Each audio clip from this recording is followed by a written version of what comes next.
I don't like politicians. No one does, and for good reason. The fact is that our country is suffering. People are living in cars, power bills through the roof, families can't afford to put food on the table, and it just shouldn't be this way. It's because consecutive governments have let us down on both sides of politics.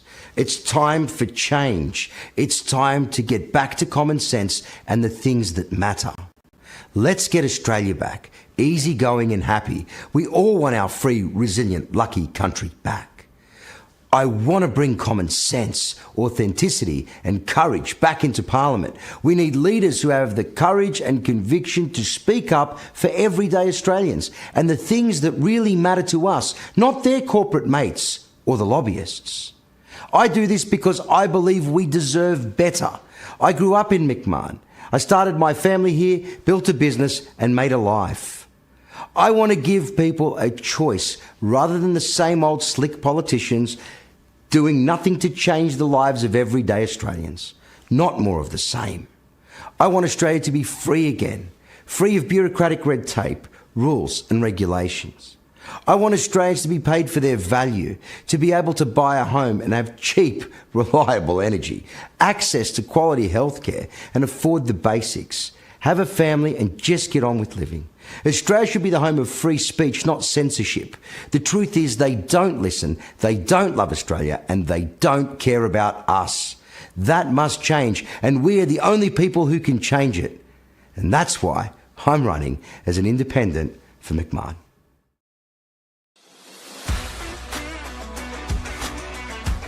Hi, perhaps you recognize me. It's your favorite president. We will decide who comes to this country and the circumstances in which they come. And if the yes vote is successful, we will be divided forever. What does confrontation mean? It means you fight for what you believe. We've got Trumpomania running this country, brother. Unless you're scripted, you're useless. I was saved by God to make America great again. We shall fight in the fields and in the streets. We shall fight in the hills. We shall never surrender.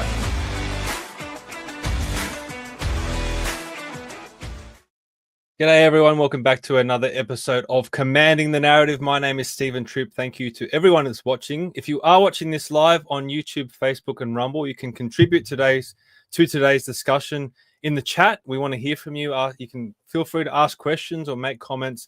Let's make this as interactive as possible. But we've got a really great guest on today or tonight.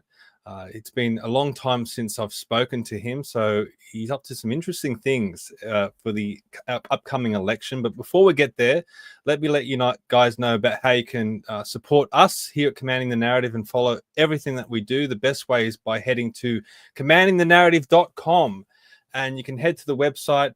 You can hit the sign up button in the top right-hand corner. You can keep up to date with all the podcasts that we do, any articles that I might write, the newsletters up there, and also upcoming events. If you want to know who's on the podcast this week, you can find it there. And while I've got you on the website, I'll let you know about this upcoming symposium that we're going to be having for the Condamine branch of the Liberal Party on Wednesday, the 2nd of April at 7 p.m. It's going to be at the Blackout Bowen Club. We're going to have Jared Holland from the Page Research Centre, who's been on the show before. Zoe Hilton, who I'm hoping to have on in March. She's the Senior Policy Analyst at the Centre for Independent Studies, and also Paul Vallejo, who you should all know very, very well, former NASA aerospace engineer. Also, while you're on the website, please click the donate button. It helps to pay for the stream, helps to pay for the website, and most importantly, gives me a warm and fuzzy feeling inside. So there's a number of options there and how you can contribute to us. There's going to be a lot of exciting things coming up. A lot of people are reaching out to us saying, can you hold some debates and candidate forums in the lead up to the election? We're going to need money to do that, unfortunately. So if you can contribute any way, we can start doing some of those exciting things. Also, I'll let you know about Australians for Better Government. It's really going well. Australians for Better Government, we're getting members all the time, which is really exciting. We put out a press release just last week calling for senators to back Ralph Babette's proposal to call for a referendum to give the Australian people the choice to whether or not we should enshrine free speech in the Constitution. Now, this press release went out. We also sent it to all the senators in the Senate saying, please back Ralph Babette's proposal. We want that the decision on whether the free speech should be enshrined in the Constitution, that should be up to the people, not politicians. Well, believe it or not, I only got one reply. So we sent it to every email address that we could find for all the Australian senators, and they didn't even want to reply. So that's the state of our parliament at the moment. Also, the Light newspaper, if you want to get information out there, if you want to bypass social media, please head to thelightaustralia.com. There's a new edition out. I've got an article published in there. And if you want to help distribute, it's very important that more people can distribute the Light to everyday people. So if you want to be a distributor, please head to the website and follow the links and everything there. So let's get going. On tonight's episode, I've got Matthew Camenzuli. Now, if you want to learn more about Matthew, you can head back to episode 5. It's about a year ago that we had him on last. We talked about his upbringing, how he started a multi-million-dollar business, and also his trials and tribulations in the Liberal Party and the successes in the Liberal Party. I'm not going to focus on that tonight. So if you want to learn about that, go back to episode 5. Tonight, we're going to focus on his election campaign. He's running for the seat of McMahon against Climate Change and Energy Minister Chris Bowen.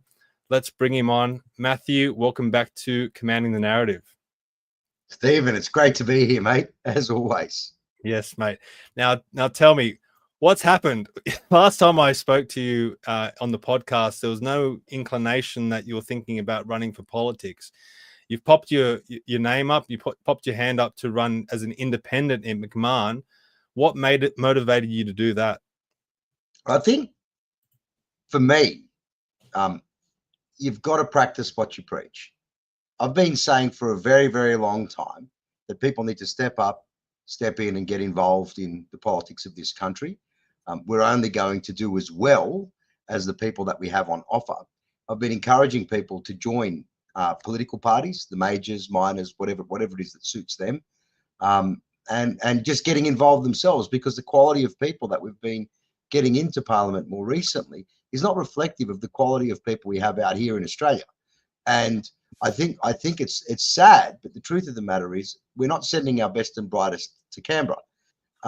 We do need people who are prepared to step up and, really take charge of, when you say commanding the narrative here, I think we need to take charge of our own destiny. And there is a very important role for Parliament to play in our daily lives. And maybe it's too big a role. I think some of us might argue they take way too many liberties with us now. And I think that what's important is that we, the people, actually step in as ourselves, for ourselves, and for the good of the communities that we care about far more than they do. So that's, for me, it's just a matter of practicing what I've preached. You can't ask people to do something, Stephen, that you're not prepared to do yourself. So as an independent, that's what I'm doing. Mate, it's a massive ask. I mean, I've run as a candidate before, part of a party, but to run as an independent, it's a big deal. You're going to need a lot of support, and I know you're calling for volunteers to get behind you. But why did you choose McMahon? Was it more that you grew up in that area, or do you really want to challenge Chris Bowen? There are a lot of reasons why I chose McMahon. Chief among them is my home. It's where I come from. It's an important place, and I think where you come from always has a very, very important place in everybody's heart, and I do love my hometown, and I don't like where it's going, and I don't think people have been offered a proper choice, because for at least the last 20 years the Liberal Party haven't taken that area particularly seriously at a federal level. You see them make some plays at a state level, but certainly not at a federal level. It's almost as if they've just put in the too hard basket, and I don't think it's that hard. I think it's a matter of having a viable option.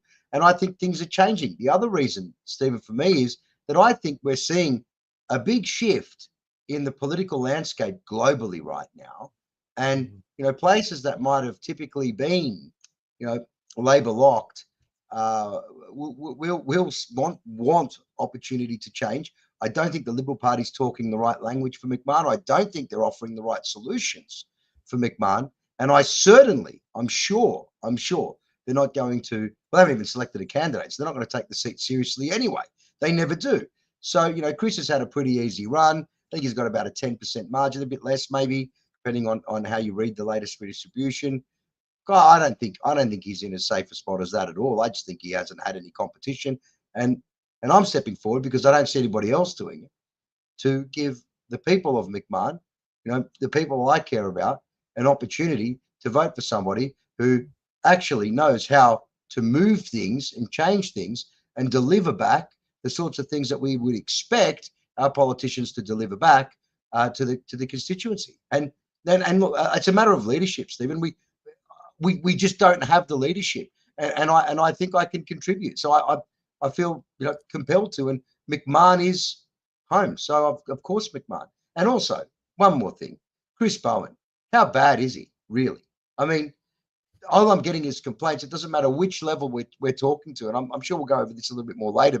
But even people outside of McMahon that are involved in the energy or industry sectors, are complaining to me about just how out of touch, how arrogant, how ignorant, how hopeless he is as a minister, and what a mess he's put our country in. So somebody's got to do something, and that's me. Well, you mentioned that he's had an easy ride. I think that's true. I mean, if you look at his past performances, whether it be he was treasurer briefly, but he's had all other portfolios as well where he's really dropped the ball. And I've seen it with the groups that I'm part of when it comes to energy and how he's running the climate change and energy portfolio. There's a lot of destruction that's going on out in rural communities, and he's driving that. And there's no opposition. He seems to get a clean ride on everything. And look, he's a slick operator. I looked at his Instagram before I came on, and he's obviously got a good social media team behind him. He's slick, but he's just not up to the task. What has he ever done before politics? He's just been a politician his whole life, as far as I'm aware. And he's never really achieved anything in Parliament. It's just one failure to the next. And I'm sure the people of McMahon have never really had a credible choice or another option to vote for until you've come along. Yeah. Look, he's had less time in the real world doing real world work than his boss, Albo. I think Albo at least spent a year at a bank. Bowen, I think one of his first jobs was to be the mayor of Fairfield, which it's beyond me why you'd want a mayor that young and that inexperienced, but that's what they had. And then from there, he went into, I think, the FSU, the Finance Services Union or something, in a union job. And then I think he was a staffer. And then from there, he went into being an MP. And it's very obvious that he lacks the real world experience and the common sense that you build when you're out in, trying to earn a buck and build a family, not sure of, what's coming tomorrow, starting a business or doing those sorts of things where really you're in your own hands and you've really got to perform while you're out. I mean, he's lived in a bubble his whole life, and you can see it. And look, he contributes very little of value. And I'm not here to belt him up. I'm sad that our political system is favouring, and it's not unusual, favouring people like this. No wonder the country's in a mess. No wonder inflation's out of control. No wonder people can't afford their bills. No wonder housing is out of reach. And no wonder nobody cares. They've never had a real job, and Chris, his chief, never had a real job. He spends a lot of time eating fancy meals in his electorate office and videotaping himself, or drinking beers with ridiculous taxes on them and videotaping himself. And whilst he might be slick, it just is more evidence that he's just wildly out of touch. He should go door knocking. He'd knock that off pretty quickly, I can tell you. Yeah, it's weird that you mentioned how he sits in his office eating fancy meals. I've seen those videos. They don't make any sense to me. There must be something behind it. But anyway, look, you've been out in the real world your whole life. Like, you've built a business from the ground up, from your basement. You've built a family. But what I really like about your campaign is that you've been on the street talking to people as well. You've had a lot of interaction with the public. I've got one of your clips here that you put out early in your campaign. I'm just going to play it now so people can get a feel of what the feedback has been from people in McMahon. Hi, Matthew Camenzuli, independent McMahon, here in Blacktown, and we've been talking to people on the street. What is it that you think about the state of Australian politics at the moment? Oh, shocking, mate. Shocking. Like, half of them you can't believe. Most of them lie. They say they're going to fix this, fix that, but they don't. You got disabled people don't get help. Housing's a joke. They say they're going to help with the prices on everything, which is a major joke. Everything's going up, not down. And they just the promises. Like, it's annoying that they promise so much but do so little. From the time I was 18 and I'm in my 60s, I voted Labor, right? But I'm disillusioned there, and I don't think the Liberal Party's the answer either. Are you better off today, and do you think you'll be better off tomorrow than you were, say, 4 or 5 years ago? No, hell no. Only if we get someone like EJU to get in there and actually do something for the community, then we might have a fighting chance. But at the current rate, no. So that's a little bit of a taste of what the feedback has been from your experiences talking to feedback. That was the polite feedback, Stephen. I've seen some pretty solid feedback, I can tell you. And it's unfortunate. Yeah, no, sorry, I didn't mean to cut across. No, tell us about it. I think we want to hear what the feedback has been, because you're talking to everyday people. You're listening to what their concerns are. What are they talking about? People are struggling to put food on the table right now. It's very serious. It's serious. People are struggling to pay their bills. People are struggling to afford accommodation. I was talking to a lady in St. Clair and her husband, and they were telling me that they were renting for $100 less a week a house that had 2 more bedrooms not more than 6 months ago. Now they're paying $100 more a week. They're trying to find something bigger that they can afford, and it's too small for them right now. That is a standard story. That's rent is out of control, and people just can't keep up. We're seeing it time and time and time again. People on the verge of tears. I had a lady in Smithfield open the door, look at me as though I was a politician. We spoke for a few minutes, and she just turned and said, please just fix it. I see you can do this. Please fix it. I don't know what else to do. She was on the verge of tears. I mean, people are really hurting. And Chris Bowen sitting there eating his pho, and he's sitting there, I don't know, eating it like it's a pasta, just completely wildly out of touch, selling Chinese electric utes to people, not understanding that the vast majority of his community, and when you drive the streets of his seat, there are utes and big vehicles, family vehicles, all over the place. He is so wildly out of touch. They're not, these are work vehicles. These are family cars. People can't get smaller cars. People can't use electric utes. They just can't. He doesn't care. He's just continuing to squeeze them. He's put his blinkers on. He's put his headphones on, and he's walking forward, and he doesn't care who he hurts in the process. It's just disgusting. And, it's really breaking my heart. Like, I'm finding it difficult, Stephen. I'm not going to lie to you. I'm finding it very, very difficult to stand in places like Fairfield, where people are not able to pay their power bills on top of all of the other expenses. The cost of living crisis is real, and it's real in McMahon. It might not exist in Warringah. I think it does, but it's not as pronounced. Certainly not as pronounced. And I know people are hurting in Warringah as well. I know that. But when you come to places like Fairfield, where you should be able to afford a home, you can't afford a home. We door knocked a place in St. Clair, young family, lovely young family. The lady of the house opened the door. A toddler came running over and started chatting with us. I think we had a good conversation with mum, and then dad turns up, and dad's got a 2-month-old. And as we were walking in, you wouldn't read about it. Just before we knocked on the door, I noticed that there was a real estate sign where they just bought the home, and on it said sold $1.15 million. A home in St. Clair, over $1 million. A young couple would have been in their mid-20s if they were at all in their anything. They're in their mid-20s. 2 young children, and talking about how it's nearly impossible to afford the nappies and the formula and all of the bills. And there's this massive mortgage. They might have gotten a small amount of relief in interest rates, but I don't think that's anywhere near enough to get us back to where we need to be. I mean, you've got a $1.15 million mortgage. It's just out of control. The pressure that we're putting on young families. And Chris Bowen is busy right now thinking up his next stupid TikTok. That's all he's doing. Got a comment here from Ron.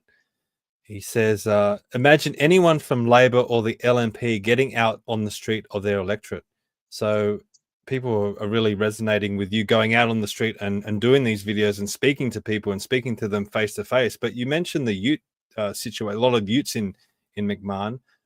Chris Bowen's just brought in this ute tax. Now, they call it a ute tax. It's really for all cars, but it's going to affect utes mainly. And I was speaking to someone just a couple of days ago, and they were telling me that the cost of, say, for example, a Ford Ranger will increase from $50,000 to potentially $120,000. Yeah.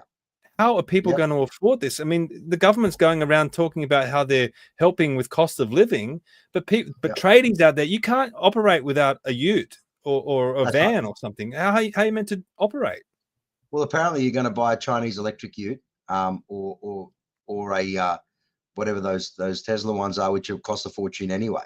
And you're going to use these things and do your work. It's untested. We don't have the charging infrastructure. I don't think we ever really will have the charging infrastructure.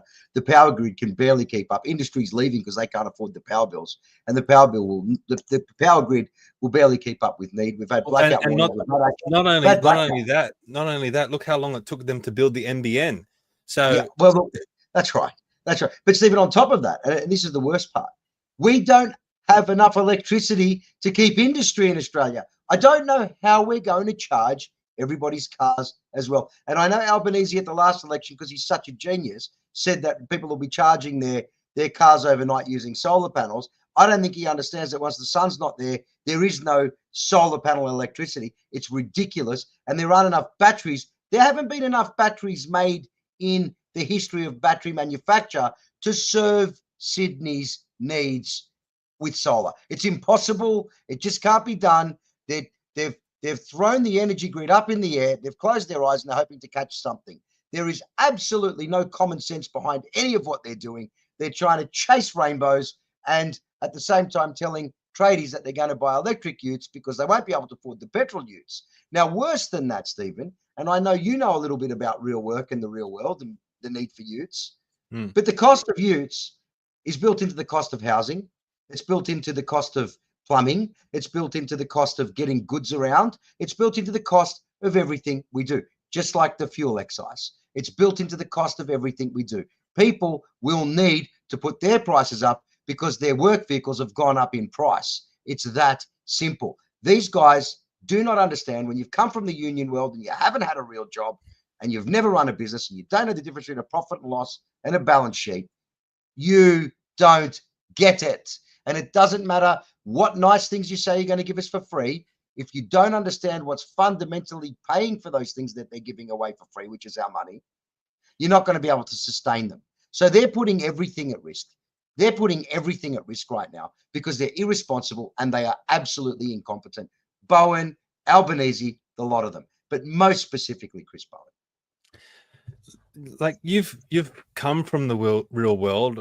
You're not a politician. You've been involved politically in the background, but this is your first step as being a candidate, and it is a wild ride from my experience and from a lot of the experiences that I've, of a lot of my friends that have done it since.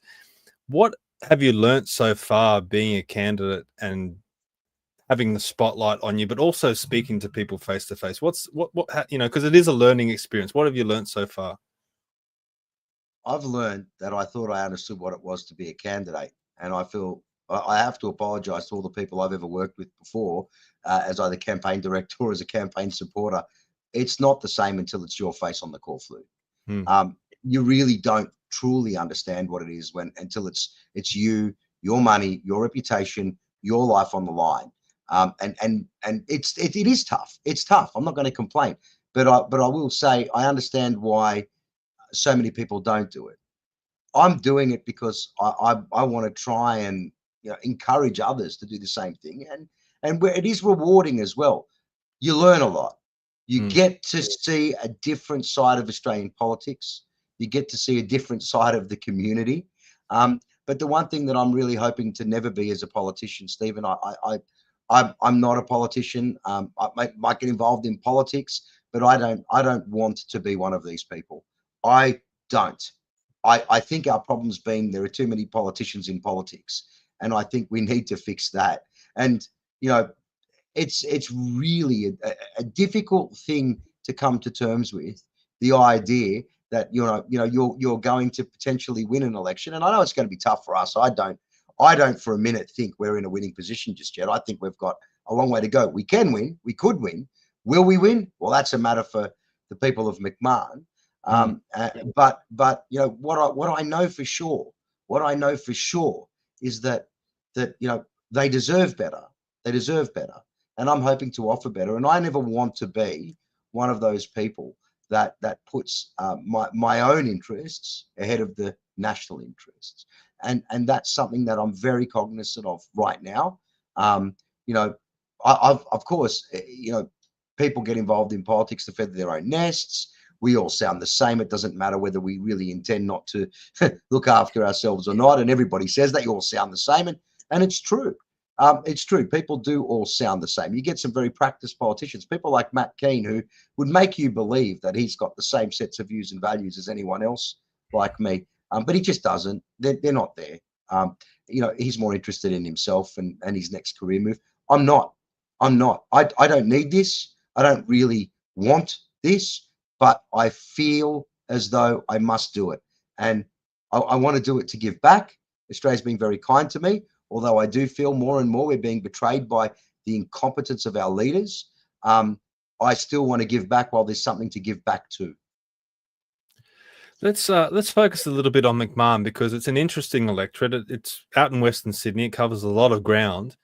And I was looking at the results from the 2022 federal election, the last federal election that we had. And one of the things that really stood out to me was the informal vote. Now, if we look at the results here, yes, the informal vote was high, but also the turnout. So there's an 88% turnout. So you got 12% of the electorate not turning up to vote. And then you've got 10.6% of the electorate voting informally. Now, around these electorates, you've got Blaxland that had 10.8%, Fowler 10.5%, and Werriwa at 9.8%, whereas the national average is 5.19. So pretty much double the turnout, right? That's the turnout. That's the informal vote. So the informal vote is double the national average in these Western Sydney electorates. Now, if you look at electorates like Cook in the Shire, in Sutherland Shire, 4.4%, Grainler, which is Anthony Albanese's seat around Marrickville and those areas, 4.5%, and here in Warringah, where I am, 2.9%. Now, a lot of people will say, well, in those electorates, people are more engaged and they're more educated and blah, blah, blah, and there's not such a high immigrant community, et cetera, et cetera, et cetera. I don't necessarily think that's the case in Western Sydney. There are a lot of educated people in Western Sydney that are just battling to get by. I don't think that's a good enough excuse. When you look at that informal vote, what do you think? Why is it so high in these areas? Why do people just feel abandoned by politicians? Yeah, look, that area of the world, McMahon, Fowler, particularly McMahon though, is like old Middle Sydney. It really is. It's houses range in price from $5 million to about $1 million bucks or just under. Apartments are fairly expensive as well. There's a lot of industry. There is a lot of work. I think there was more work before, as we're seeing the economy hurt. We're seeing less work, but that's something across all of Sydney. It's not unique just to McMahon. So yeah, I think there are a lot of people that are frustrated. They're donkeying their votes. They don't feel there was anyone to vote for. No one's really listening. That was also, if you note, that was one of the areas that was involved in the hard COVID lockdown as well. And there was just a bitter fury. And I still think some of that hangs around in the background.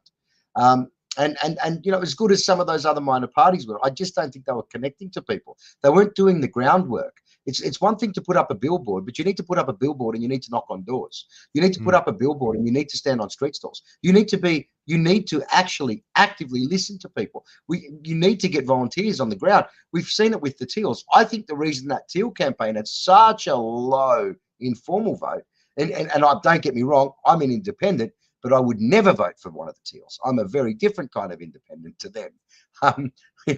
I'm just not going to vote for a teal. I wouldn't vote for a teal if it was the last option, unless of course Scott Morrison was Prime Minister, in which case I probably would, but only because of Scott. But if we're really looking at it, English as a second language does play, but just because a person's English isn't fantastic, it doesn't mean they're stupid. People have to also understand that. A person who's a migrant isn't an idiot. They're a migrant. They're not stupid people. Oftentimes, to get here, you have to be some of the smarter people from where you come from in order to get here in the first place. So don't mistake that. They're not idiots. Not to mention, to be a citizen, you have to pass English tests.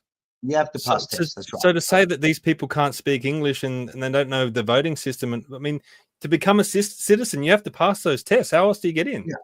Yeah. Look, I think some of the people who've come here actually have a better understanding of the Australian system than a lot of the Australians who were born here, because they have to in order to get a citizenship. So all of these things are true. So at the end of the day, our system is failing people. We're not compelling people to come out and vote. We've got some pretty ordinary candidate choices. I mean, there are people who just think that Chris Bowen's got this on lock and there's no point in me coming out. That's partly why people don't show up. There are people who were bitterly disappointed with the Labor Party, the Liberal Party, and everybody else after the COVID stuff that we saw. And there was I think a rational fury, frustration that was smouldering there, and to suggest that, what'd you say, 10.6% plus 12%, the informal plus the no-show, 22%. If that was added to any of the other minor groups, that would have been a 2 pp advantage, probably even potentially a win. So, doing the work is worthwhile. And I'm wanting to target the people who voted Liberal last time, the people who voted Labor last time. I know, thankfully, the Libertarians are staying out, and it's very nice of them. And I thank John Ruddock and Craig Kelly for that, because I think we need to clear the field. I think that we need to unite more than divide on that alternative side of the political spectrum, the side that isn't Chris Bowen. If it was just me versus Chris, I think I'd do a lot better. So the fewer people that we have running in, I think the better. It's not rocket science. We need to unite more of our bases and rather than confused votes. And I don't think anybody else is going to spend as much as we are. I don't think anybody else is going to work as hard as we are. So the fact that they're just going to throw a paper candidate in is a silly thing. So, I think we need less voter confusion. I think we need to compel people to come out and vote. And I think we need to get people to understand the importance of not wasting that vote. But chief among all of those things, Stephen, has to be actually being worth voting for. And that's my intention. I want to earn the votes of the people. I want to earn those votes. I want to deserve them. And I want to make sure that if I do win, that they don't feel as though they've wasted them. I want them to be proud of what we do. And that starts with doing the work and demonstrating that we're prepared to do it, and we're doing it. And we are doing it, Steve. And anybody who wants to come and help us, please come and help. We've got volunteers. We've got capital. We've got money. We've got all those things. But we need more. This needs to be massive. The guy's got a 10% margin. I don't want to leave anything to chance, and I don't want to leave anything on the table.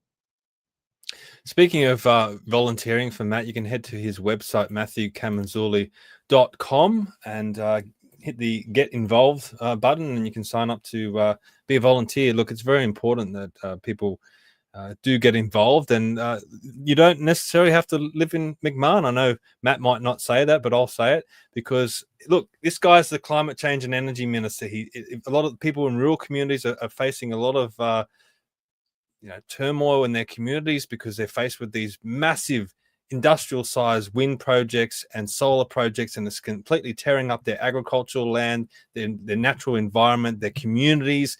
And this guy is the chief architect of it all. He's the minister pushing this stuff. So come out and help Matthew, and let's put some pressure on Chris Bowen, because we have to. We can't just give this guy a free ride. He's had a free ride all his way through politics. He's fumbled the ball on so many occasions, and the guy does not deserve to be in Parliament, in my view.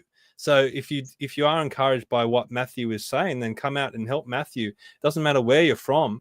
Obviously, if you are living in McMahon, it would be a hell of a lot easier for you. But if you have to travel, you have to travel. I mean, people have to go to that effort in politics, in to get involved. Well, to give you an idea, Stephen, we've got people that are formerly of all sorts of organisations, parties, the general public, and everything else. We just lost your vision there for some reason. Yeah, I don't know what's happened there. Hang on one sec. Right, camera selected. I had some problems getting the camera working before. Let me just see if I can turn that back on again. I might have to There we go. You're back. How's that? I'm back? Yep. Yeah. Yep. So I think I was saying, what was I saying? I was saying that, yeah, look, we've got people coming from all different kinds of organisations, whether they be just general community members from McMahon, from neighbouring electorates, from across Sydney. We've got people coming in that were formerly of various political parties, whether it be Labor, Liberal, Libertarian, One Nation. Some of them are currently members of those parties. Even we've got so many disaffected and frustrated people from all over Sydney helping out, but the community itself, the people that are local, have been the bulk of that support. I mean, I've got a lot of family and friend connections, people that I've worked with, people that I know personally, and their friends and friends of friends. And as the word is spreading, and as we're doing, more people we've never met before are coming to our coffee catch-ups and saying, I want to help. I've got these skills. I've got those skills. We've got people that have all sorts of capabilities, and it's amazing the sort of people that have come forward. Met some great people in Fairfield, met some great people at Pemulwuy. We've got another one coming up soon, but you know, it's really awesome to just have people come and say, I want to help, I want to be a part of it. And I've got to give a great shout out to Christine at the Pemulwuy Cafe, Grind and Co. I believe it's called Grind and Co. It is a fantastic cafe, and she's actually banned Chris Bowen from attending that cafe because of the way that he treated people a couple of years back. So, you know, we've got some solid people. So, you know, I really enjoy being in that cafe. It's a very friendly place to us. And I'm really proud of the sort of businesses that are prepared to stand up and say, no, you're hurting us. You're hurting people that are less fortunate than me, and I'm not going to tolerate this anymore. So really, we're getting a great amount of support. And it's fantastic, but we need more because we are going against the energy minister. He's got it over 10%, it's about a 10% margin. And I think he's the worst minister in the history of Australia. He doesn't understand the energy grid, and he's broken it beyond repair. I've been told that it's going to take more than 4 years just to get back to where we need to be. Forget future growth, forget anything. Just to repair this, it's going to take 4 years from when we start. And we haven't started yet. So you can add 4 years to the end of whenever it is that we start at a minimum. And that's if he doesn't keep making it worse, which he will, because he's completely and totally captured by ideologies and the grifters and the lobbyists and all these other talentless buffheads. He is completely captured, and he's destroying our country. Energy is in everything, Stephen. Energy is in everything, whether it's fuel or it's electricity. It is in everything we do, everything that we see, everything that we charge, everything that we buy, everything that we eat. Energy is a component. And every time it goes up, it gets added to the cost of every step of every part of the supply chain. It's a disaster. We're re-importing our own gas for more money than we're. It's nuts. This is nuts. It's crazy. This is not the Australia I grew up in. It's not the Australia that I know and love. We have never been this beholden, ever, to such incompetent people. So if Chris Bowen is hurting you, come and join us and help us to put him where he needs to be, out of a job. Let's sack Chris Bowen. My view is Bowen's going. Well, I hope so, but hopefully the whole Albanese government goes as well. There's this polling that came out in the news poll that says that 53% of Australians believe that Albo doesn't deserve re-election, and I think that's fair because he doesn't deserve re-election. He's been a stumbling mess ever since he got elected, whether it be the voice referendum or his $4.3 million seaside mansion, or that infamous moment where he said, "I'm the Prime Minister," and brought that campaigner to tears outside of Parliament. I mean, he doesn't deserve to get back in. Labor doesn't deserve to get back in. What's your pitch to Labor voters in McMahon who may be thinking the same thing? They might have voted Labor all their lives, and they're thinking, look, they don't deserve it. Why give them my vote again? I'll tell you what, I have grown up amongst Labor families and friends and, you know, people around me, and I've watched them slowly abandon Labor over time. They take the people who vote for them for granted. There is no doubt about that. You want to find out how useful your union is, just ring them up when you need something. You'll very quickly not vote Labor again after that.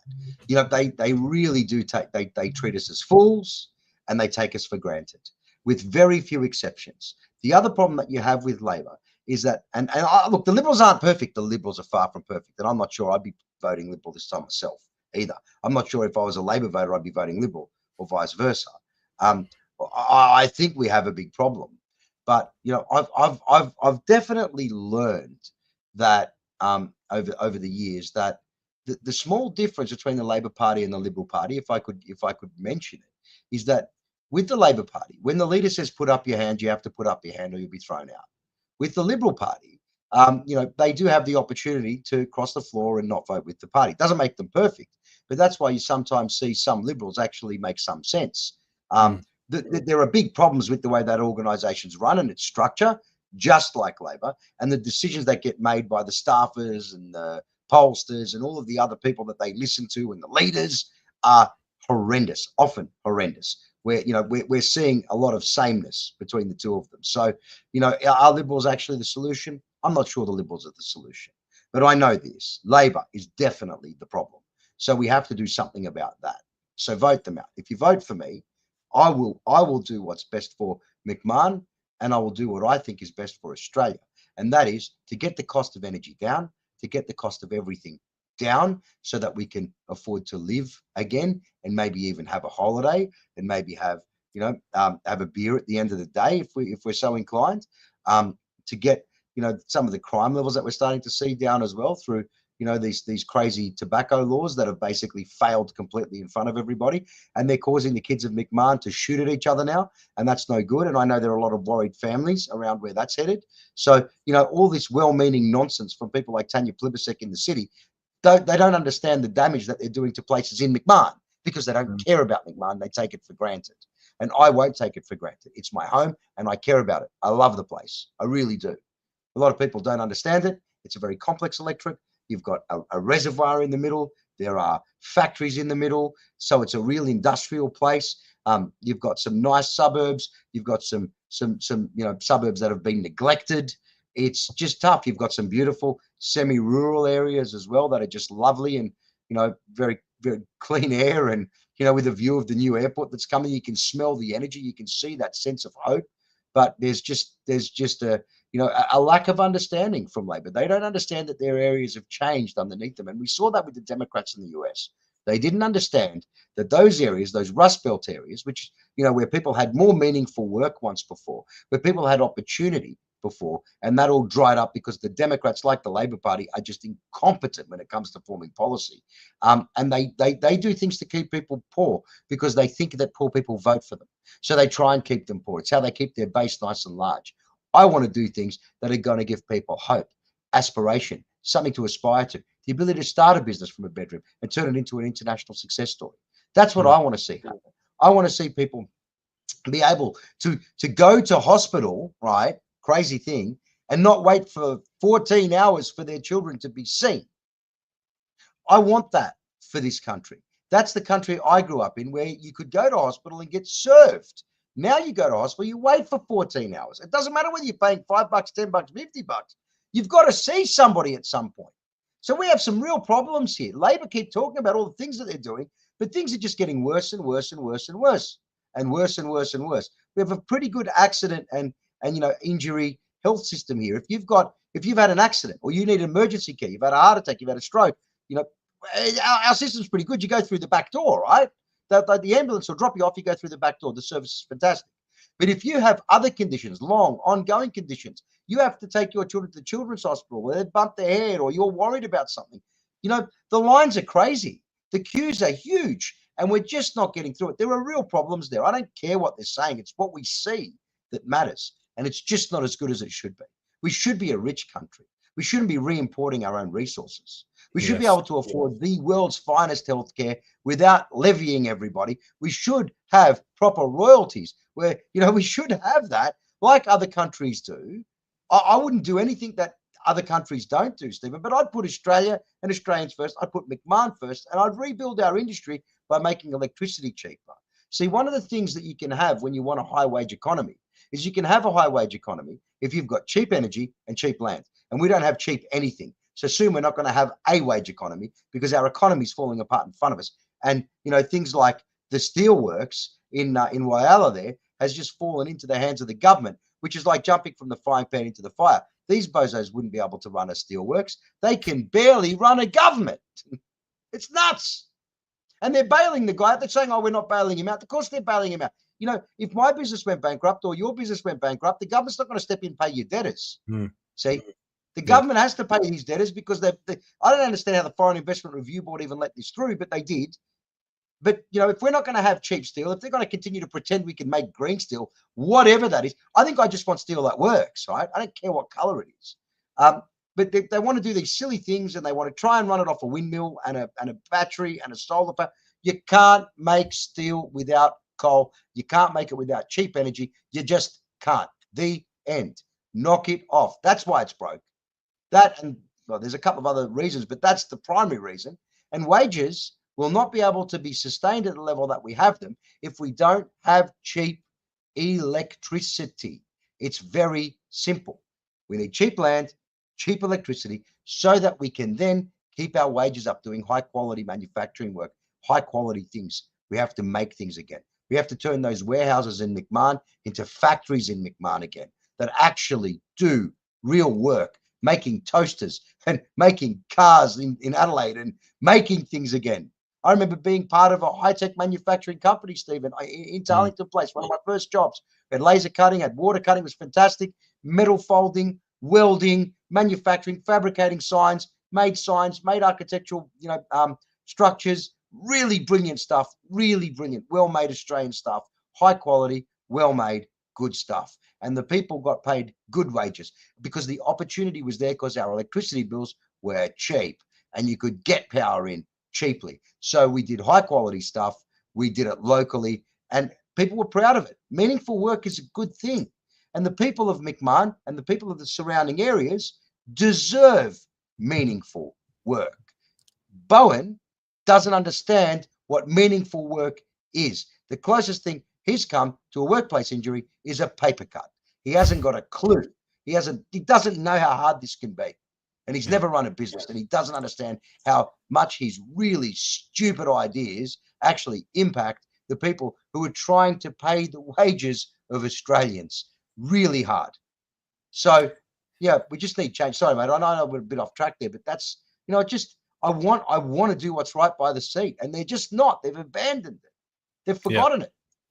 You go to places like Fairfield, mate, and you should see some of the complaints you see. Like you go to St Clair, the complaints about how people just aren't taking the area seriously and respecting it. It's just horrible. It's heartbreaking. It is. And look, they just don't care because the election's coming up and they just go into spin mode. They just spit out the same lines that don't make any sense, and they'll tell you any lie that they need to tell you. A good example of that is Claire O'Neill. This is a clip of her speaking just the other day before the interest rate rise, and she's trying to tell people how great the Labor government has been with handling the economy, and everyone's trying to deal with the cost of living crisis. So this is the clip. But just remind your viewers at home, for all your criticisms, Carl, our government's created 1 million jobs since we've been in government. We've delivered 2 budget surpluses after the coalition said they'd do one each and every year, and they didn't deliver a single one. And we've put in place those important measures around a tax cut for every Australian taxpayer, support with cheaper medicine, support with cheaper childcare, all of which the coalition opposed. All right, so she's talking about creating 1 million jobs, but she doesn't mention how much of that is in the the public sector, all the bureaucrats that they've added, and it's out of control, and that's taxpayers' money funding all of that. They don't mention that sort of stuff, and they just try and make out that they're economic masters, and everyone's going, well, I don't even have money to put food on the table. The government doesn't create anything, Stephen. That's the problem. Farmers create food. Manufacturing companies create products. We make software. We create something. And we also contribute with the work we do to get the price of housing down. It does. It really does. So we make stuff. We do stuff. Builders make homes. They create value. They do something. They make something for somebody. People who mow lawns create value. They get somebody, a nice lawn. At the same time, it means somebody has time to do something else instead of mow the lawn, right? So there real value, real contribution for people. The government doesn't do that. Outside of a couple of small areas, like in the health space, there is some contribution. In the education space, there's a contribution. Police, we see that at a state level. But outside of those, most of what the government does is create problems for the rest of us day to day, right? They're too big. There are too many rules and regulations. They keep making more rules and regulations. Then they need even more people to pester us with their stupid rules and regulations, most of which are just annoying. And, they add to the cost of things. Like one of the things that's just happened is, well, a number of things that have happened in that sort of sustainability space is they've just added about another $100,000 to the cost of a house with regards to some of the new green things that you have to do to build a house now, and some of the accessibility things. Like, they don't care, but then they have to police it and enforce it. So you have all these extra public servants. Now, about 20%, a bit over 20% now of Australians work for the government. And unless they're frontline services workers, a lot of those people even get the choice as to whether or not they go to the office. Now, most of the private sector, most of the real world's back to work, because we found out that productivity is absolutely destroyed when people aren't at work. And what we're seeing in the government is that, they're giving people the option to come to work or not. It's absolutely ridiculous. Too many people work for the government. The government charges us way too much money in tax. And you've never taxed your way into prosperity, ever. It's never happened. It won't happen here. And the government can't employ everybody. It's like, it really is like dragging one leg behind you as you walk, having a big government public sector. It's killing us. If you feel life is changing in a bad way in Australia, if you feel like a great weight on you, it's because the government is there sucking up our oxygen. It's too big. It's too ungainly. It's too incompetent. And it doesn't contribute to the economy. In actual fact, it drains the economy. It's sucking the life out of us, and it hurts. We can feel it now. And it's putting the price of everything up because they just keep giving out prices. The private sector can't keep up with this. It's out of control. You're competing with the government to employ people, and the government's just blindly increasing the cost of everything and continually picking up staff and competing with the private sector. So no wonder businesses are going broke, right? They're competing with the government, who have magical jobs where you don't have to work, you don't have to show up, and you get paid too much money. You can do whatever you want. Yeah, it's nuts. It's paid holidays. It's crazy. But speaking of the prices going up and up and up and the government spending more money, Albanese's just come out and he's talking about Medicare. And this seems to be, one of the Labor Party. They always love talking about Medicare at the time, at election time.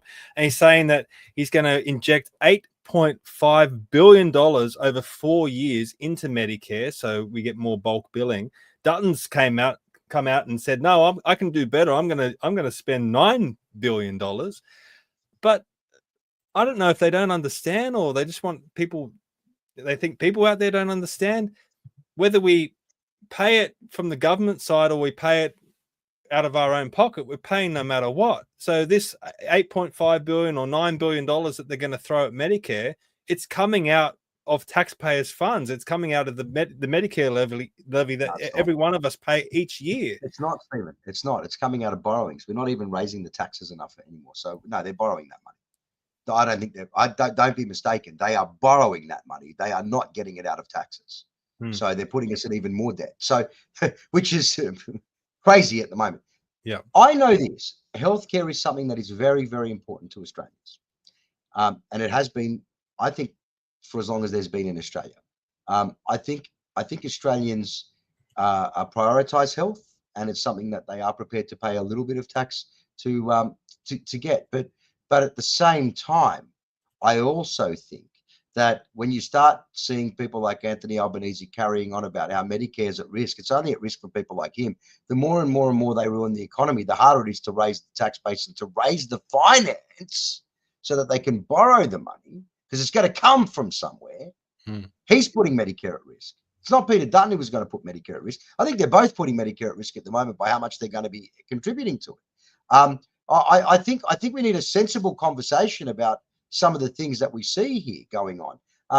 Shameless vote buying from both sides is absolutely disgusting. They should be focusing on what's in the best interests of Australia right now and not trying to outdo each other. I mean, I saw today on social media, to your very point, Albanese had a picture of Bob Hawke with a Medicare card and him with a Medicare card, like somehow, if you don't vote for Anthony Albanese, you won't have a Medicare card. I don't think anybody thinks that's true, surely. It's a ridiculous premise. If anybody touched Medicare in Australia, they'd be out on their ear anyway. So I don't think anybody's doing that. But the fact that they're now having like a dogfight, this is the first thing that's happened. Dogfights sort of spin around each other. They're having a dogfight right now over this one piece of spend. I can guarantee you this is going to be like watching a game of Texas Hold'em. This next election, Peter Dutton's going to sit at one side of the table and Anthony Albanese is going to sit at the other side of the table. And at the flop, they're going to have their sunglasses on and their hoodies up, and they're going to be looking at their little cards, and they're just going to keep raising each other. And at the other end of that is long-suffering taxpayers and suckers like us who have to actually try our best to keep this country going. And we're the ones who keep the country going. It's not them with their silly poker chips and their first-class flights on the taxpayer. It's not that, or on the airline, even better. I mean, I've never been invited to the Chairman's Lounge. I think I contribute to the country. Why can't I get a Chairman's Lounge? Why can't you get a Chairman's Lounge, Stephen? Why can't the people of McMahon get a Chairman's Lounge? Anthony Albanese's got a Chairman's Lounge while he's sitting there playing poker and spending your money in reckless ways that he's not even thinking about to bribe you for your vote. And then Peter Dutton, not to be outdone, he said, well, I'll double it.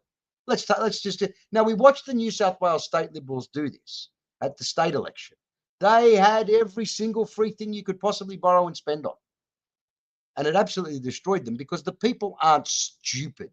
The Australian public are not idiots. They understand, one, that they will end up having to pay for it. And if they won't, their kids will. Two, we aren't raising enough money. And they're busy at the same time as doing all this, setting up football teams in PNG, holding voice-style referendums, and wasting money on so many things. We need a review of the Aboriginal industry. I don't think that's getting value to the Aboriginal people, right? We have problems in that space, if I could go off topic. We have problems with, the energy problems. I mean, these guys are crazy. What they're doing is insane. They are putting a black hole in our electricity grid. They are absolutely and totally incompetent. That's costing us. We're subsidizing things that don't work. We're destroying things that do work. It's out of control and it's stupid. So that's also another waste of your money. Every dollar spent on making a windmill from government or making a solar panel or a battery, any dollar spent from government, that is a dollar not spent on making electricity. It's ridiculous and it's got to stop. I don't care how they make electricity. I don't care how it happens. What matters is that it's cheap and it's reliable. I really don't. It doesn't matter. And they just keep costing us more and more and more and more and more and more. And we don't have it. And the public are suffering. And every dollar the government tips into the economy without any value being created, it's just contributing to inflation. It is that simple. It really is. So, Stephen, I don't think these people are economic managers. I'm not sure the Liberals are a better solution. I mean, we just need more people like, hopefully me, in Parliament that understand how things work so we can actually start working on fixing them. Because if you don't, one of the things that I learned in the software space is if you can't replicate a problem and you can't test the problem and see what the problem is, you can't fix the problem. So in short, if you don't understand the problem, you can't fix the problem. These people have caused all these problems. And I don't think there's some big conspiracy or some crazy thing. I don't think that. I just think they're incompetent. I think their staffers are incompetent. I don't think they know what they're doing. I don't think it's malicious. I don't think they're intending to screw everything up. I think they like their jobs and they know that if they don't do them well, they're not going to keep them. So they are doing their best. Their best just sucks. It really sucks. It's terrible. So they don't understand the problems that they're causing. They don't know why the problems get worse as they try and solve them.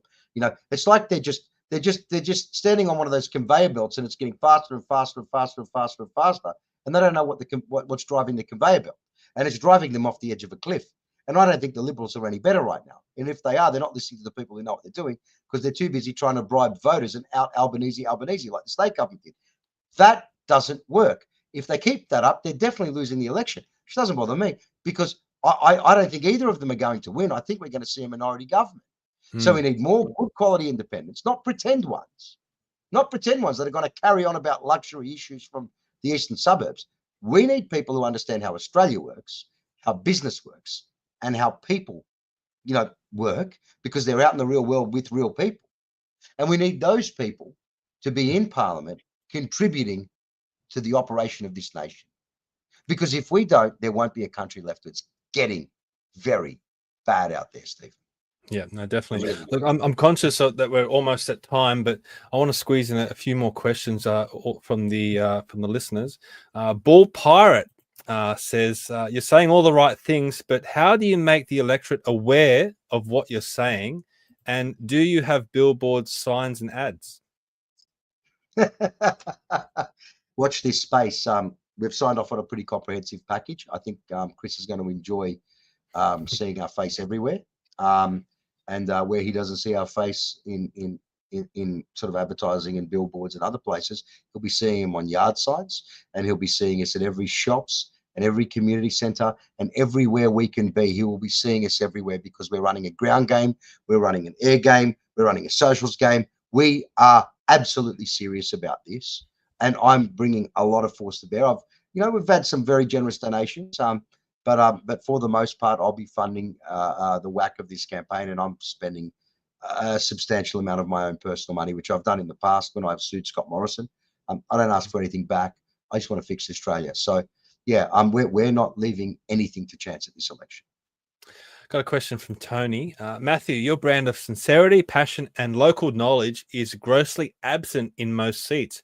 Is the current political climate compelling the average Joe into action and giving rise to an era of conviction candidates? I hope so.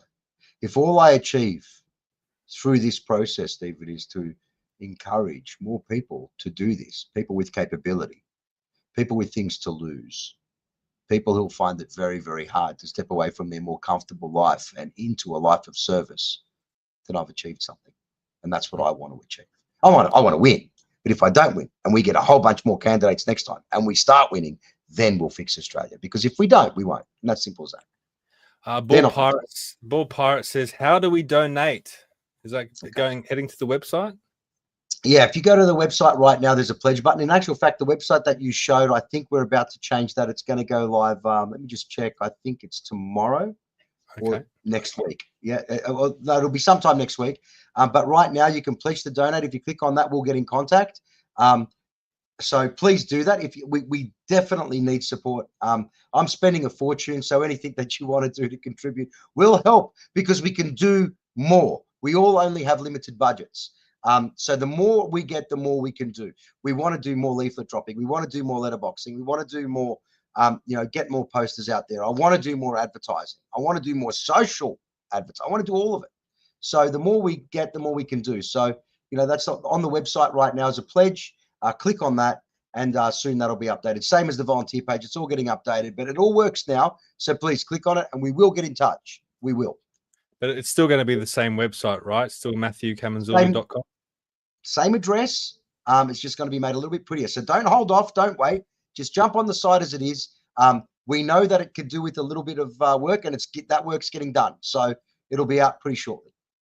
Okay, Pauline says we need more people like you in Canberra. So people are definitely enjoying listening to you and hearing what you have to say. You can also follow Matthew on X. He's very active there, and also Instagram. And you're going to have some Meet the Candidates days. So this is coming up on Saturday, the 1st of March, between 10 a.m. and 12 at the Shed Cafe at St. Clair Shopping Centre. So people can come out and meet you in the flesh. And there's another one also coming up on the 8th of March, again, between 10 and 12 at the Bella Yumi Cafe, St. Martin's Crescent in Blacktown. So you're working hard, mate. Not only are you putting your own money into it, you're putting your own time as well, which is equally as valuable, in my opinion. It's time away from your family. It's time away from your work. And you're really putting in the hard yards. I'm following you on social media. I'm seeing you out in the community all the time. So people can come and meet you face to face at these gatherings, right? Yeah, that's right. Look, those coffee catch-ups, it's not something I've put up on the materials or whatever, but Those coffees are on me. I'm happy to buy everyone a coffee. I'm not trying to make it. I don't care if you live in the electorate or you don't live in the electorate. Anybody wants to be a part of it's welcome to come. I don't put it on the form because I think it sort of cheapens things. I mean, if you want to come out, I would like to surprise people with it, but I'll sort of mention it here in this space. I'm certainly happy to buy a cup of coffee as well, because this is a hard business. Politics is a difficult thing, and asking people to give their time and their energy and their money, it's a big ask. It really is. And I'm very grateful for anybody who comes forward and wants to be a part of it. A lot of people have used those coffee catch-ups as an opportunity to come and say hi. People I've known for a long time and haven't seen for a while have come and said hi, and come to volunteer. And others have just wanted to ask me questions about what I think about things. And I'm happy to do both of those things. If you want to come and help and bring some support, good. We'd like to see you. If you just want to ask questions, we'd like to see you. If you think I'm doing it wrong and you want to give me a tuning or some feedback, I come from the real world. I understand that you have to take the criticism on board. I want to hear from you too, everybody. I want to hear from everybody. I'm not afraid of criticism, and I'm not afraid of people who have a different view, and maybe I might even change mine. So, come out and have a chat. Let's talk. Yep. All right. 2 final questions just to squeeze in before we finish up. The first question is, who's going to win the election? And second question is, if you're elected, who are you going to back if it's a hung parliament? These are 2 very, very good questions. So I've been labouring over who's going to win the election, and I think they both lose, which is what a hung parliament is. I think Albanese loses. I think Peter Dutton doesn't win. I think Australia's sort of sitting there tossing up between, I guess 2 choices that don't seem to fit the problem that we have right now. Now, I have to say, I'm no fan of. I just don't think Anthony Albanese is even up to the job. Look, I mean, there are a lot of people that have come to the conclusion that Anthony has grifted his way through his entire life. I think that's right. He spent a year as a bank teller. Keeps talking about being in public housing. I think he's back in public housing now. I mean, I don't think it's really made much of a difference in his life. I think there are a lot of great people in public housing. I think there are a lot of people who've turned public housing into something remarkable and spectacular, and that is certainly not Anthony Albanese.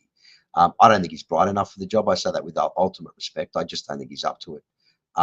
And so I don't respect him, mate, is ultimately where we're at. I have no respect for him at all.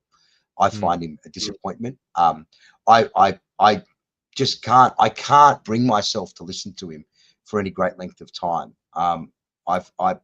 I just look at the amount of damage that these people have done as they pretend to be so remarkable. I mean, I just get back to the Voice debate. He's sitting there talking about trying to make an inclusive thing or whatever, and then he started race baiting. I mean, that's exactly what that was. He started a race fight. Why would you do that? How do you bring people together when you're trying to divide them and separate them? That was an absolute nonsense. It was disgusting, and I can't respect things like that. I find it hard to respect people who put their ideology ahead of national security, put their ideology ahead of what's in the best interest of our energy grid. Yeah, how can we keep doing this? It's killing us. It's wiping us off the map, and then they congratulate themselves and each other at great length. So I have a real problem with him. I'm going to struggle to support him. On the other hand, I'm not sure Peter Dutton's actually, Peter Dutton has to set a lot of the advice that he's getting aside. Throw it in the bin.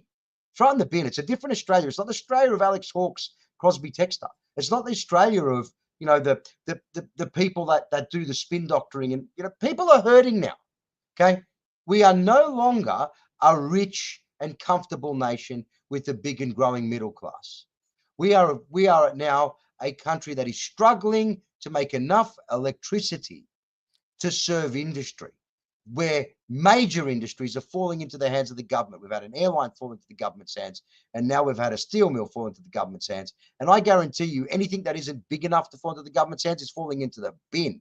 I know so many good people whose businesses have just gone, been wiped out through the ignorance and incompetence of these incompetent leaders, whether it was from COVID, whether it was from the mistakes made through the GFC, if you go as far back as that. It's been an absolutely wild, disastrous ride of people who don't know what they're doing, pretending they're amazing. So I'm struggling to know who I'd back, but I'd really struggle to back Albanese. I don't think I would back him. But I'll tell you what, if I was to back Peter Dutton, I have some pretty solid conditions on that as well. And I'm just not sure. I mean, there might even be another force. Who knows? I think people are pretty angry at the moment. I think people are upset. I think people are looking for new options. I think there's going to be upsets all over the place, and there's no such thing as a safe seat. I'm not sure Albanese wins his seat. I'm not sure. I mean, who knows? Who really knows? Look, we think a minority government and a hung parliament is the worst case scenario. But if people like yourself were to get elected and you were to say, let's back a Dutton government, you can keep them in check. You can almost pull the strings in a way and say, all right, you want to govern? You got to start doing things the right way. So, look, there's always a silver lining with things, and maybe things work out for the best. Who knows? Well, Stephen, there were people in the Liberal Party that were very worried about that prospect. I don't know if you read, there was a Crikey article where they said the quiet part out loud. They were, I think they call themselves moderates. I like to call them the left of the Liberal Party, who was saying something silly like, we can't have him in there. He might actually, fix Australia or something. That'd be bad. These people like the money go round, those elements of the left. And if I was Peter Dutton right now, I would stare all those forces down and say, no, Australia is too important. It's more important than you making a buck or your stupid parliamentary career. It doesn't matter. And you know what? You'd be rewarded with votes if you showed that level of strength and conviction. I don't expect it. It's not in the culture of the party at the moment. I believe Peter means well. I think he's a decent enough guy. I think he's a bright enough guy. It's just the people around him that are letting him down. And I just don't think Anthony Albanese is up to it. If the Labor Party put up somebody better than Anthony Albanese, you might look at it. But right now, Anthony Albanese is not worth supporting. And I think if he doesn't win the election, he's lost the election. That's the other important thing. And I think that's the mistake that the independents made last time. The big mistake that the independents made last time with Julia Gillard was she lost that election. She did not win that election. And yet Rob Oakeshott and Tony Windsor made her Prime Minister again. And she lost the election, you see. So the people felt they were betrayed by those independents. And then they were smacked for it. So you have to try and understand what the Australian public's saying when somebody doesn't win an election. They've lost it. So that's something else to consider. Yeah.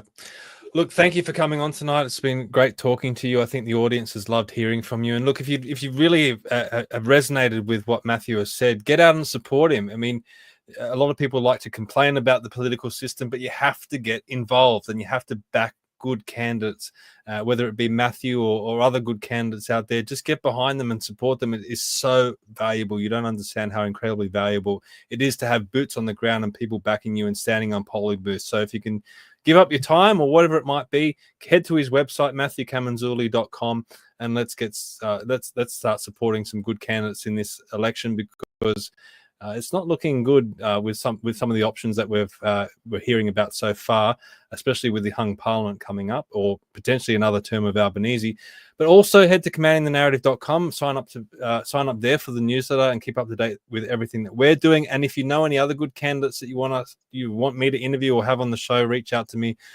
Happy to have any other candidates on in the lead up to the election. But look, mate, good to talk to you again. I know I was out at your launch, and I'm happy to support you. And I want to see you do really well, because I know you're a good man. And give him hell, because Chris Bowen doesn't deserve an easy ride. He deserves someone really, putting their thumb on him and exposing him for who he is. So all the best, mate. But I hope not to disappoint. I'm going to work really hard. We're going to leave absolutely nothing on the table. We're going to give it everything we've got, mate. So thank you for your support. Thank you for having me tonight. And I just want Australia back. Yeah, awesome. And if you know anyone in McMahon, share this interview with them so they can hear what Matthew has to say. And if you know anyone sitting there thinking, I don't know who to support, I don't know who to volunteer for this election, we'll share this with them as well, and they might be able to give Matthew some help. But for now, we'll see you all next time. Bye-bye.